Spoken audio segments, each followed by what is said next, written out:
تخيل أن تدخل مطاراً ثم لا تستطيع مغادرته، ليس لرحلة متأخرة بل لأن العالم كله لا يعرف أين يضعك.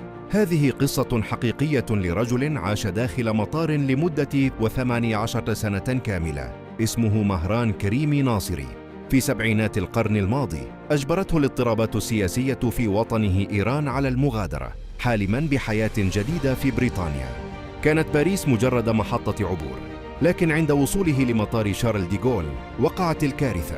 سرقت حقيبته التي تحتوي على كل أوراقه الثبوتية، وبدون أوراق أصبح شبحاً في نظر القانون. لم تسمح له فرنسا بالدخول، ورفضت الدول الأخرى استقباله. أصبح عالقاً في الفراغ القانوني الدولي، وتحولت صالة الانتظار رقم 1 إلى منزله وسجنه في آن واحد. في البداية كان الأمر مؤقتاً، لكن الأيام تحولت إلى سنوات. كان ينام على مقعد أحمر، يستيقظ على إعلانات الرحلات، ويستخدم حمامات المطار. للحفاظ على عقله وضع لنفسه روتيناً صارماً، يقرأ، يكتب يومياته بانتظام، ويدرس الاقتصاد.